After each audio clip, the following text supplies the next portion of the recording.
So today we're going to look at the issue with page fault. Now remember, because of demand paging, it is possible that your process may attempt to fetch data or instruction from a page which is not loaded to RAM yet. And at that point, your process will get a page fault interrupt, and then the operating system will handle the interrupt by trying to fetch or load the missing page from the swap space. But we know the I/O operation from a disk, which is the swap space, is very slow. And then if you compare the speed of your swap disk with your RAM, the speed of swap disk can be as high as 1 million times slower. So then our goal is now, how do we minimize page fault? But then let's first look at some factors that affect this effective access time when demand paging is used in your virtual memory. So of course, the first factor is the speed of your RAM. And secondly, how frequently your frame number can be found from the TLB. And the third factor is how frequently the process is experiencing page fault. Low page fault rate is preferred. And then of course, the last factor is how much time the operating system spends to handle the page fault interrupt.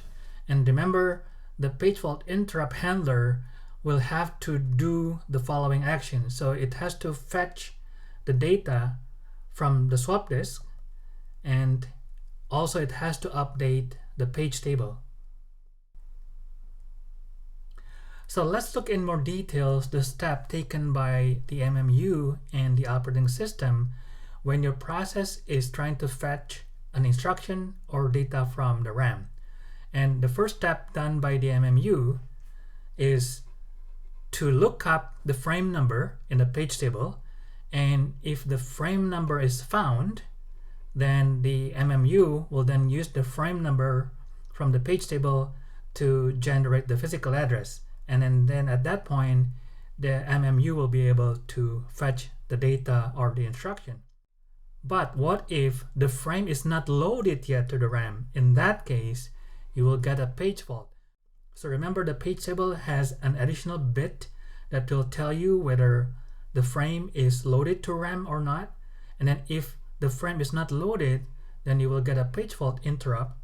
And at that point, the operating system will call its page fault interrupt handler, and then it will find the missing frame from the swap disk and then load the missing frame to the RAM and update the page table.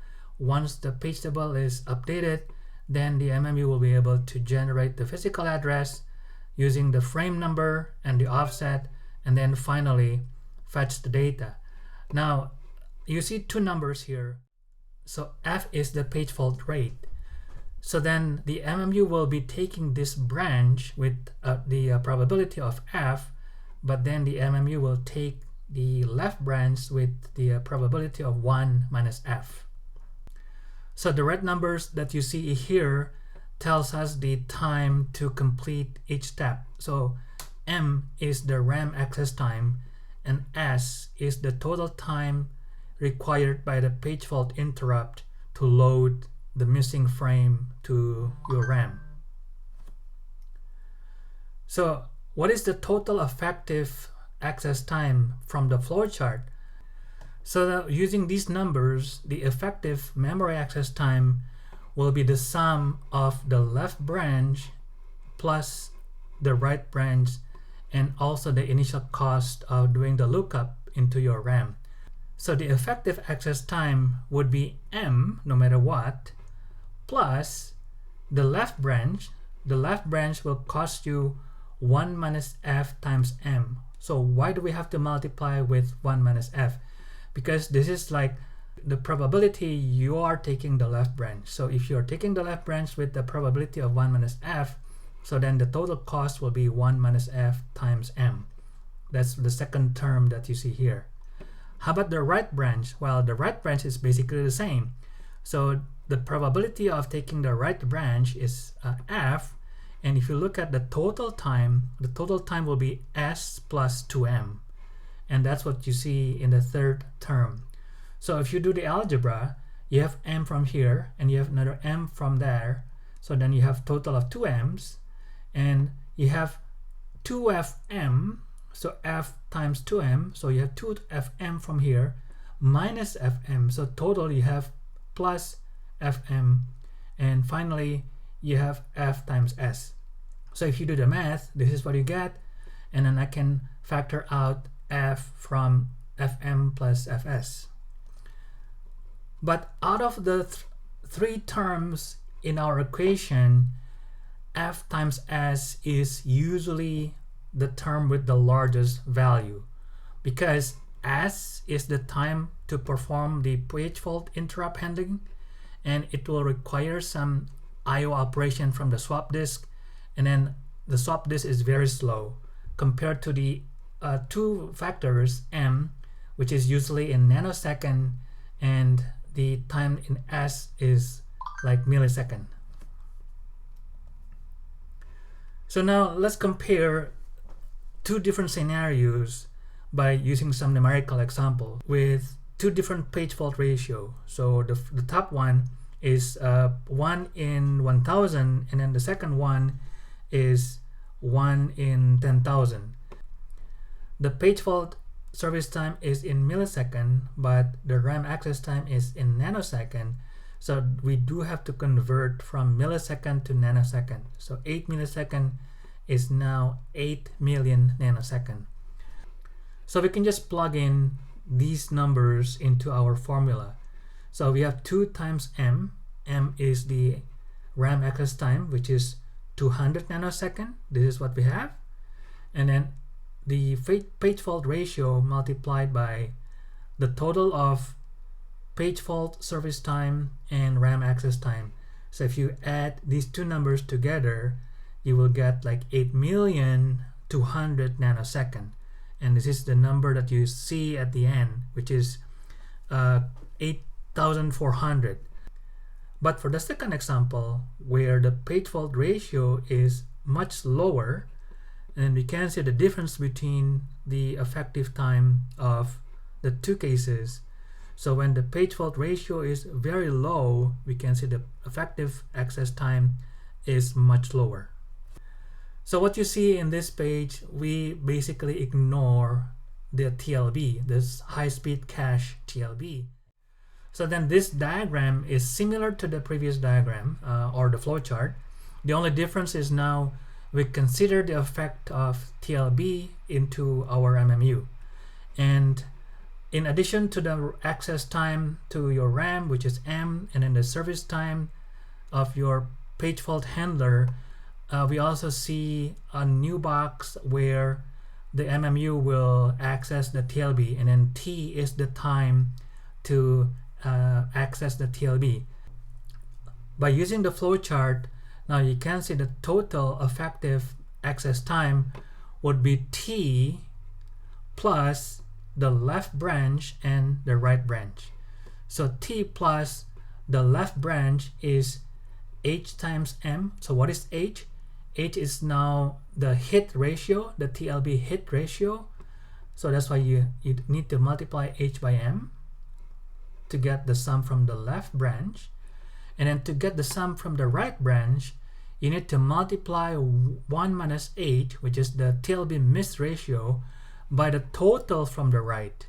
So we have 1 minus H, and then the total from the right is basically similar to what we saw earlier in the previous page.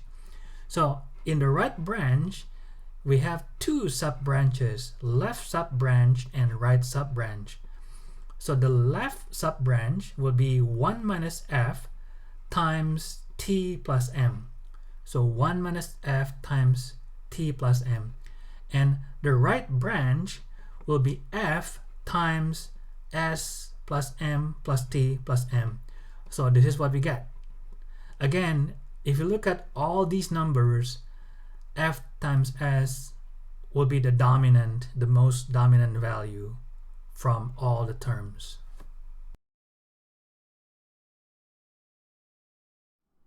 So our goal is to minimize page fault rate, but let's first see what causes page fault rate to go up. So you see an example of a simple code in 3 pages, page 1, 2, and 3. We assume the first page has 3 instructions to run, the second page has a loop with 2 instructions to run inside the body, and we assume that the loop will repeat 7 times, and at the end there are 4 more instructions in page 3. When you run this program, you will see the memory referenced by this program will look like the following string. So the first 3 references will be to page 1 because there are 3 instructions in here, and then the next 14 references will be to page 2 because we have a loop that repeats 7 times and the body of the loop has 2 instructions. And then the last 4 references would be to page 3.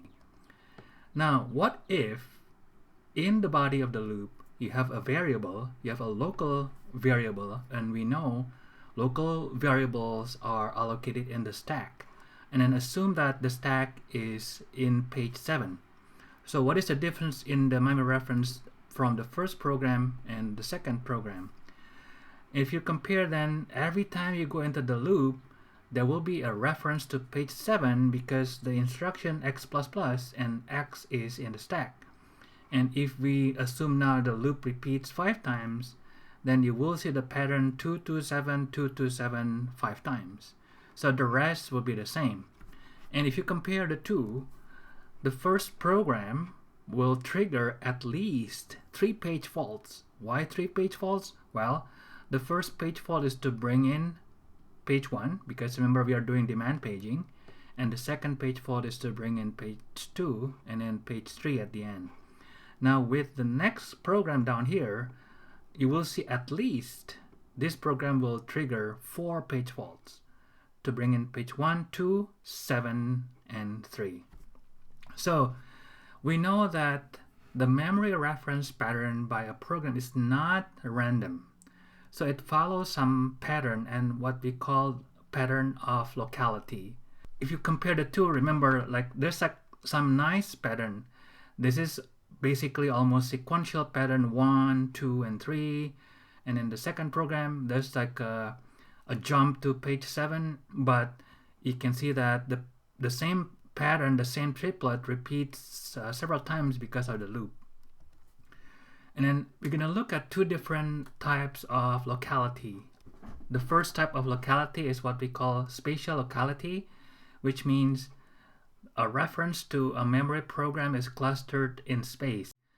When a program accesses a particular memory location X, it may also access other nearby locations, so near X. And the second type of locality is temporal locality, which essentially means clustered in time. So what does it mean? When a program accesses a particular memory location, it may access that memory location again in the future. So if you compare this to when you travel as a tourist, like a local tourist to Niagara Falls, when you are there in a Niagara Falls, for sure, you're not going to visit only the Niagara Falls, but you will visit other places nearby, like restaurant nearby or shopping mall nearby. So that will be an example of spatial locality. But because you enjoy your experience going to Niagara Falls, then maybe in the future, next month or next year, you may go again to Niagara Falls. That will be an example of temporal locality. So let's look at some other examples of both spatial locality and temporal locality. So we can see, for instance, when a program is running instructions sequentially, there will be another example of spatial locality. Or, for instance, a function may use several variables inside its stack frame. So most likely those local variables in the stack will be allocated next to each other. So then we can see accessing several local variables within the stack frame would be another example of spatial locality. And if you are working with arrays, typically you will work through adjacent elements in your array.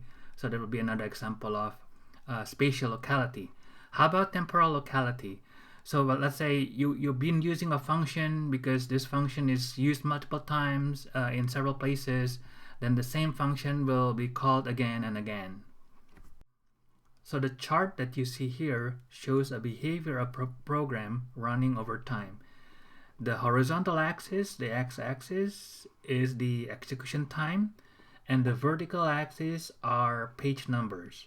So you see like page 24, 25, 26, and so on.